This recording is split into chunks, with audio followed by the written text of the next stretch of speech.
Lewende Waters bied vir u 'n reeks aan oor die Heilige Gees. En in hierdie reeks leer ek jou stap vir stap om die doping met die Heilige Gees as 'n gawe in jou lewe te ontvang. Nommer 1 is die doping met die Heilige Gees belangrik. Nommer 2, hoe om die doping met die Heilige Gees te ontvang. Nommer 3, waarom bid ons in tale? En dan die 4de een is my getuienis en ook hoe die Here my gedoop het met die Heilige Gees. Jy kan hierdie stel kry vir R140 plus R12 posgeld, en as jy dit nou bestel, dan gaan ek ook vir die vanaand se boodskap insluit, die Heilige Gees as gawe, as hy noodsaaklik. Jy kan dit alles skryf vir R140 plus R12 posgeld. Baie dankie.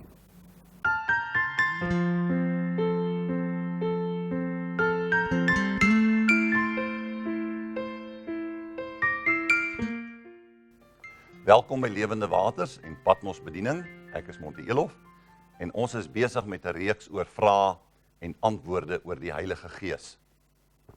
Nou ons behandel elke week 1 of 2 vrae oor die Heilige Gees, afhangende van hoe lank dit is. En as u dan enige vrae het wat u self graag wil vra oor die Heilige Gees, kan u dit gerus aan my SMS of per e-pos deurstuur. Die inligting verskyn op die skerm om ons te kontak. Nou vanaand gaan ons vraag 9 behandel in die reeks. En vraag 9 is, wat is die doping met die Heilige Gees veronderstel om te bereik in ons lewens? Met ander woorde, hoekom moet ek gedoop word met die Heilige Gees? En as ek gedoop is met die Heilige Gees, wat is dit veronderstel om dan te bereik? Nou, basies is die doping met die Heilige Gees 'n deur wat ons van die natuurlike dimensie tot die bonatuurlike dimensie van die lewe op 'n geestelike vlak inlei. Onthou, 'n mens is gees, siel en liggaam, en God werk deur die gees van die mens. Ek is 'n gees wat 'n siel het en wat binne in 'n liggaam woon. En God deel met my op my geestelike vlak. So, die deursnee Christen, alhoewel hy Christus werklik bely, funksioneer grootliks in sy eie krag, hy neem sy eie besluite, hy lewe deur sy eie krag, en hy beheer sy eie lewe. Hy is 'n kind van die Here, hy dien die Here, maar hy is in beheer van alles wat in en om hom gebeur. Nou, met die doping met die Heilige Gees, of in die Heilige Gees, ek weet nie hoekom mense altyd wil stry daaroor, of dit nou in is, of dit nou met die Heilige Gees is nie, dis presies dieselfde ding. Tree die Christen uit die natuurlike dimensie, in 'n geestesdimensie, waar hy die bonatuurlike gawes en die krag van die Heilige Gees ontvang, en begin ervaar dat dit begin werk in sy lewe. So met ander woorde, vanuit die natuurlike dimensie in 'n geestelike dimensie. Die aanvanklike teken dat jy in die bonatuurlike dimensie inbeweeg, is die vermoë om in 'n ander taal te praat of in 'n ander taal te bid. Maar dis egter net die begin. As die 120 disippels in die oppersaal op die dag van Pinkster slegs die tale ontvang het, sou hulle ondervinding gou-gou vergete gewees het. En daarom wil ek dan ook baie duidelik stel, dis vandag nog presies dieselfde. As iemand die doping met die Heilige Gees ontvang, en hy bly net by die spreuke in tale, dan is hy nie besig om voorwaarts te beweeg en voorwaarts te beer in die geloof nie, of om te funksioneer in hierdie kragtige dimensie, waarin God hom ingelei het nie. En dit is ongelukkig wat met baie mense gebeur, hulle word gevul met die Heilige Gees, hulle praat in tale, baie keer net daar die geleentheid, wanneer daar vir hom hande opgelê word, en dan laat hy na. Ek sê baie keer mense sit die ondervinding op die rak, en niks gebeur verder nie. Maar die tale is nie die Heilige Gees nie, dis net die teken. Die spreuke in tale is net die teken dat jy die Heilige Gees ontvang het, en nou is daar baie ander voordele en seëninge wat nou op ons wag. En ek gaan vanaand 'n paar van hulle vir u noem, en in die volgende week of so, sodat u kan sien waaroor dit presies gaan. Eerstens, die doping met die Heilige Gees bring ons dikwels die versekering van wedergeboorte en saligheid. Kom, laat ek dit net vir u verduidelik, hoekom ek so sê. Jesus het gesê, as iemand nie weergebore word nie, sal hy die koninkryk van God nie sien nie, Johannes 3 vers 3. Daar's baie Christene wat Jesus aanneem as redder, as verlosser, en hulle ondervind 'n werklike goddelike bekering of 'n omkering, as ook die versekering dat hulle nou aan Christus behoort. En as jy met hom praat, kan hy vir jou sê, ek weet dat ek weet, ek is 'n kind van die Here. Maar daar is duisende ander. Hierdie sekerheid ontbreek by hulle. Wat eintlik saam met die wedergeboorte behoort te loop. As ek wedergebore is, 'n nuwe skepsel in Christus, dan weet ek mos nou, ek is 'n kind van die Here. Maar dit gebeur baie keer dat mense goeie mense is. Jy sien, ons luister partykeer na die getuienis van mense op Kruiskyk. Hulle was verskriklike dronkaards, hulle was bekleiers, hulle was hoereerders, hulle het dagga gerook, hulle was aan dwelms verslaaf, hulle was nou regtig, hulle was sondaars. Maar dan kry jy ander mense wat nie hierdie goeders doen nie. Ander mense wat 'n mooi lewe lewe. As jongman het ek nie gerook nie, ek het nie gedrink nie, ek het nie vuil grappe vertel nie, ek het nie verkeerde vriende gehad nie, was voorsitter van die KJV, ek het eintlik 'n mooi lewe gelewe. In daaglikse terme. Ek was op goeie voet met die predikant. So, hoekom het ek nou bekering nodig gehad? Maar die aand, toe God my siel red, het ek geweet, ek het vanaand Jesus Christus aangeneem as persoonlike saligmaker. En deur sy grote genade het God my daardie aand ook gevul met die Heilige Gees en het ek gespreek in ander tale wat ek nie geken het nie, waarvan ek niks geweet het nie. En ek het onmiddellik sekerheid gehad van ek is nou 'n wedergebore kind van die Here, want iets wonderliks het met my gebeur. Nou so is dit met die groot sondaar wat tot bekering kom, hy het omgedraai, hy weet. Maar daar's ander mense wat vir my sê, ek het nie regtig 'n datum wat ek kan sê, ek het daai en daai dag tot bekering gekom. My ouers was altyd goeie mense, ons het altyd goeie lewe gelewe, en ek kan nie vir jou sê presies waar ek tot bekering gekom het nie. Maar daar is baie mense wat nie vir jou 'n presiese datum kan gee nie. So, hulle het 'n stadige ommekeer gehad eintlik, maar nou dien hulle die Here. Maar nogtans is daar altyd die effense onsekerheid. Ek kan nie vir jou sê, as ek doodgaan, waar ek heen gaan nie. Maar wanneer mense gedoop of gevul word met die Heilige Gees, dan onmiddellik sê hulle vir jou, nou weet ek is 'n kind van die Here. Nou vir die eerste maal in my lewe het ek sekerheid dat ek 'n kind van die Here is. Eintlik moes hy lankal sekerheid gehad het, en eintlik is dit maar by gebrek aan lering van die pastoor of die predikant, wat miskien nie baie duidelike lering daaroor gegee het, dat jy nou wel 'n wedergebore kind van die Here is nie. Nou, Paulus stel dit so, hy sê, as ons uitroep, Abba Vader, is dit die Gees self wat getuienis dra saam met ons gees, dat ons kinders van God is. So, ek behoort eintlik, as ek weergebore word, behoort ek die sekerheid te hê dat ek 'n kind van die Here is. Maar baie mense, wanneer hy gedoop word met die Heilige Gees, dan sê hy vir my, weet jy, nou weet ek verseker, ek is 'n kind van die Here. Ek het dit nou 'n week of 2 gelede weer gehad, waar 'n man na die diens na my toe gekom het, geweldig opgewonde, het my gesê, Dok, prys die Here, vanmôre weet ek, dat ek nou 'n kind van die Here is. Nou wat help het nou om vir hom te sê dat, jy moes eintlik al lankal geweet het, jy's 'n kind van die Here. Maar, daar is baie kerke, wat die lering van die wedergeboorte, net afmaak, of dit net eenvoudig ignoreer, of dit baie keer koppel aan ander kerke en instansies. Maar dis nie ons wat dit sê nie. Dis Jesus self wat gesê het, jy moet weer gebore word, jy moet 'n nuwe skepsel word. Nou, omdat kerke dit afmaak of dit negeer, is die resultate hiervan dat duisende goeie mense wat aangesluit het by die kerk en wat 'n intellektuele oorgawe aan Christus gemaak het en wat werklik hulle geloof in hom verklaar, nog in werklikheid ongered en onwedergebore is. Hulle die kopkennis, maar hulle het nie die hartkennis van die lewende Christus nie. Ja, hy's aangeneem en voorgestel, hy's 'n lidmaat van 'n baie goeie kerk, hy lees sy Bybel, hy gaan gereeld kerk toe, hy bid gereeld, hy glo dat daar 'n God is, hy glo dat daar 'n hemel en dat daar 'n hel is, maar dis alles net kopkennis, dit kom nie uit die hart uit nie. So daar was nie 'n waaragtige, werklike oorgawe in sy lewe nie. Die persoonlike versekering van sy liefde en totale vergifnis van sonde ontbreek in sy lewe. Nou, baie van hierdie kerklidmate, wat vandag hoor van die krag en die persoonlike verhouding wat ons met Christus Jesus het, en hoor en sien hoe dat ons die Here dien, hulle soek ook daarna.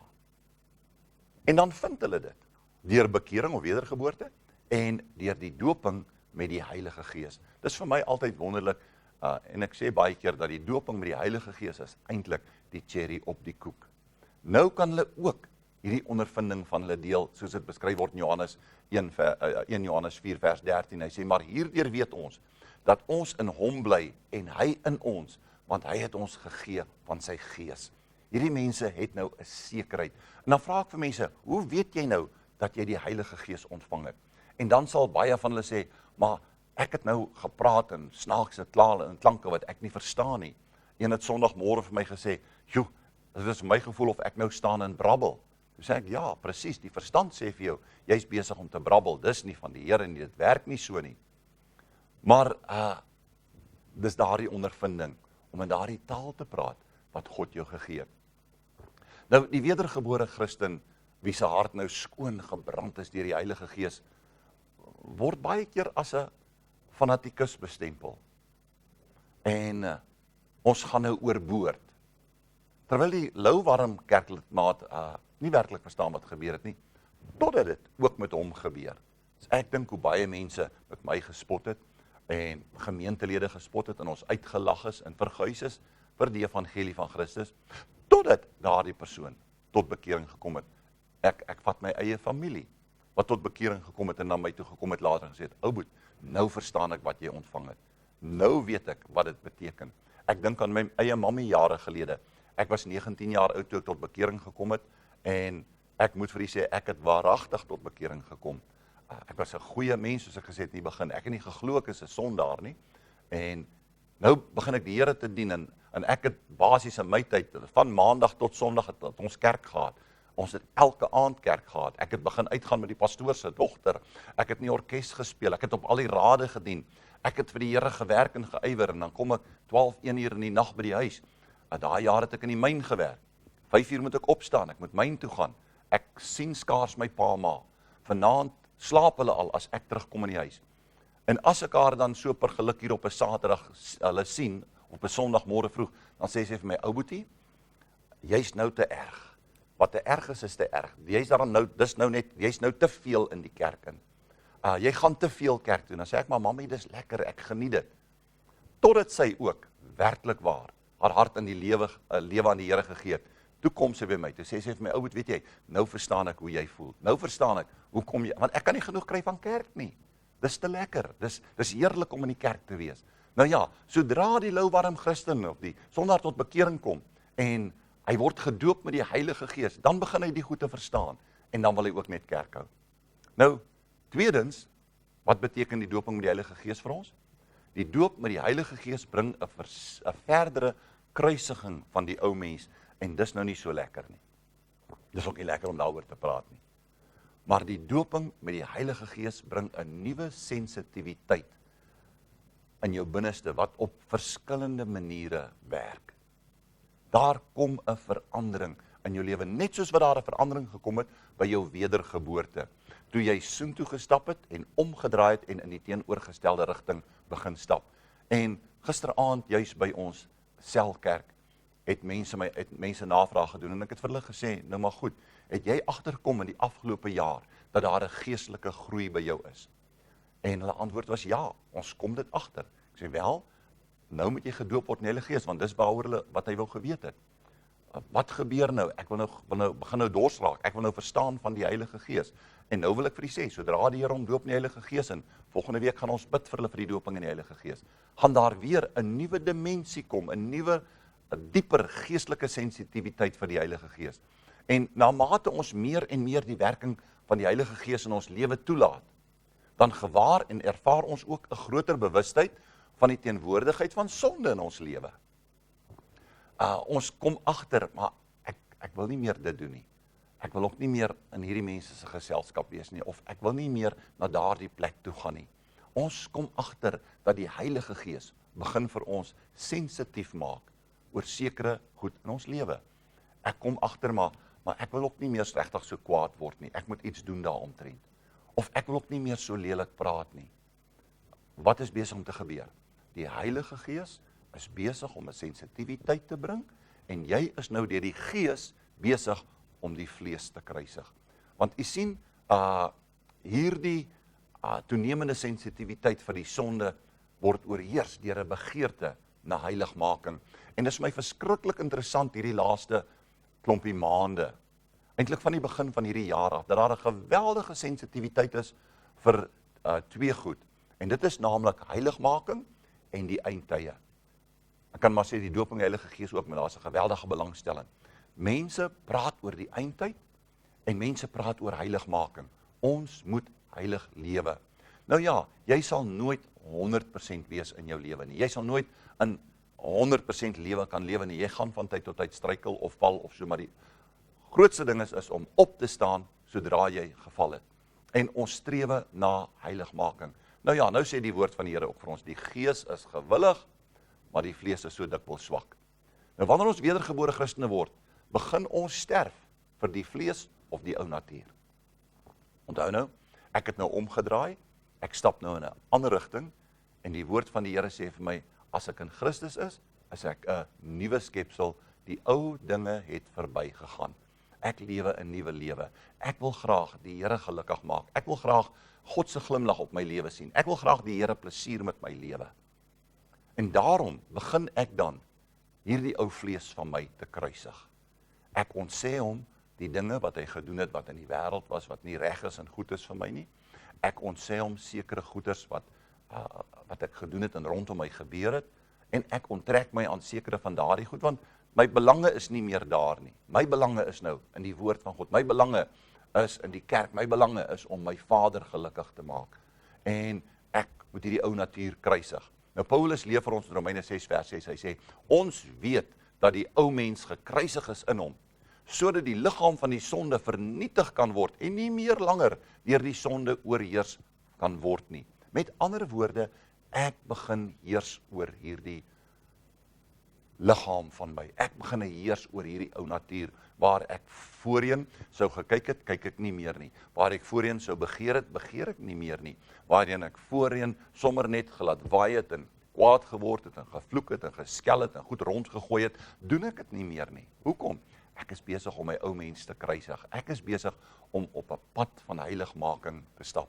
Nou, om egter die daaglikse kruisiging van hierdie ou mens in jou lewe te ondervind, is 'n ander saak. Baie mense het ondervind by die dooping met die Heilige Gees, dat hulle dikwels onmiddellik genees word van een of ander krankheid, of hulle het oorwinning gekry van een of ander verslawing, of daar het net 'n nuwe blydskap in hulle lewe gekom. Maar nou begin die kruisiging. En dis nie so maklik nie. Dis nie so maklik nie. Alhoewel daar nou 'n werklike vreugde en 'n krag in ons lewe is, vind ons gou-gou uit dat die oorlog teen die ou mens steeds aktief besig is. En ek is seker daarvan, baie van die wat nou vir my sit en kyk, kan daarmee saamstem. Hier in jou binneste is daar 'n oorlog. En Paulus sê vir ons, die vlees begeer teen die gees, en die twee staan teenoor mekaar, sodat ons nie altyd kan doen wat ons wil nie. En ek wil dit vanaand baie duidelik stel. Daar is nie iets soos 'n kits heiligheid nie. Jy kan nie vandag die Here dien en môre is jy 'n volmaakte heilige nie. Ja, jou gees is volmaak heilig, want die Heilige Gees woon in jou gees en hy herskep hom volmaak. Maar ons sit met die probleem van hierdie ou doubting box van ons, en ons sit met hierdie vleiskas wat ons moet oorwin. So, jy het daar die innerlike stryd, en nou begin die kruisigingsproses van die ou mens, en kom ek hier vanaand sê, dis 'n lewenslange proses. Het begin by ons wedergeboorte, en dit word intenser by die doop met die Heilige Gees, en dit gaan aanhou totdat Jesus ons kom haal. En ek sal vanaand alleen moet vertel as ek sê dat die invulling met die Heilige Gees krag, nie 'n kruisigingselement bevat nie. Verseker, as jy gevul word met die Heilige Gees, gaan hy jou net meer sensitief maak vir dit wat verkeerd is in jou lewe. En hy gaan jou help. Nou is jy nie meer alleen nie. Onthou, die Parakletos is nou in jou. Hy die trooster, die Heilige Gees.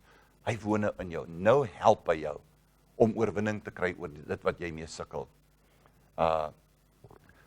En die vreugde van die gedagte om in die wingerdstok ingeënt te wees, help ons dan om dit te kan dra en te verdra wanneer die wynstok deur God gesnoei word.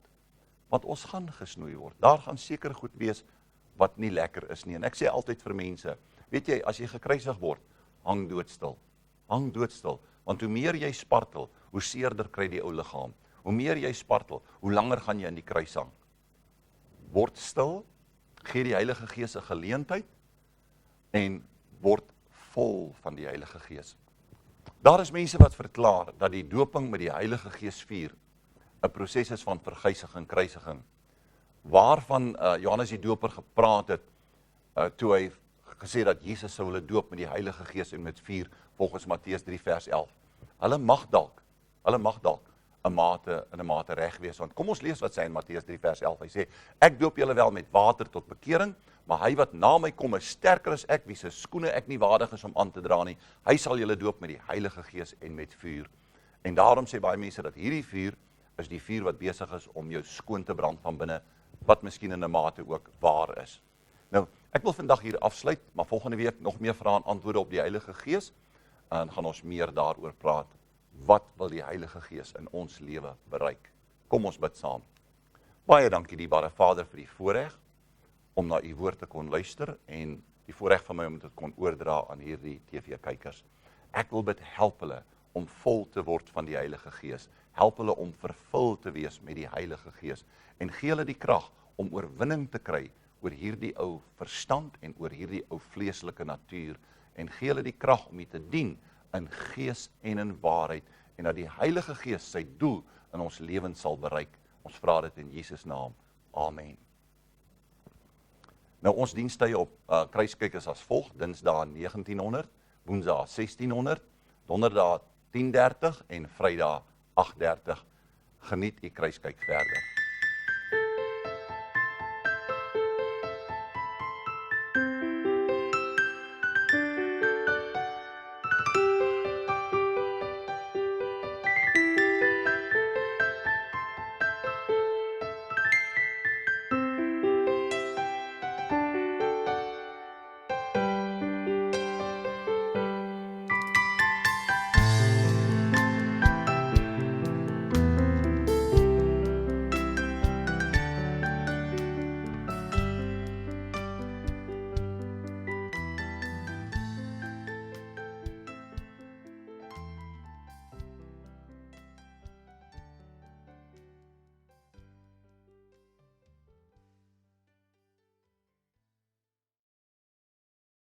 Lewende Waters bied vir u 'n reeks aan oor die Heilige Gees. En in hierdie reeks leer ek jou stap vir stap om die doping met die Heilige Gees as 'n gawe in jou lewe te ontvang. Nommer 1 is die doping met die Heilige Gees belangrik. Nommer 2, hoe om die doping met die Heilige Gees te ontvang. Nommer 3, waarom bid ons in tale? En dan die 4de een is my getuienis en ook hoe die Here my gedoop het met die Heilige Gees. Jy kan hierdie stel kry vir R140 plus R12 posgeld, en as jy dit nou bestel, dan gaan ek ook vir die vanaand se boodskap insluit, die Heilige Gees as gawe, as hy noodsaaklik. Jy kan dit alles skryf vir R140 plus R12 posgeld. Baie dankie. Ons lees in Handelinge 2 vers 37 tot 39, terwyl Petrus op Pinksterdag besig was om die boodskap te preek, toe roep die mense uit en sê, broeders, wat moet ons doen om gered te word? En Petrus sê vir hulle, bekeer julle en laat elkeen van julle gedoop word in die naam van Jesus Christus tot vergewing van sondes en julle sal die gawe of die geskenk van die Heilige Gees ontvang. Want die belofte, die Heilige Gees, kom julle toe en julle kinders en almal wat daar ver is. Miskien is u vanaand 'n wedergebore kind van die Here en u het nog nie die doping of die invulling met die Heilige Gees ontvang nie. Ek sal u baie graag wil help. U kan miskien nie by my uitkom nie, maar u kan hierdie boekie van my bestel, hoe om die doping met die Heilige Gees te ontvang, en u kry die CD daarmee saam vir R50 plus R12 posgeld. U kan gerus die nommer onder op die skerm skakel en dan sal ons vir u die nodige aanwysings gee hoe om dit in die hande te kry. Ek persoonlik glo dit sal u help, soos dit baie honderde en duisende mense al die afgelope klompie jare gehelp het. Kry dit gerus, die Here seën u.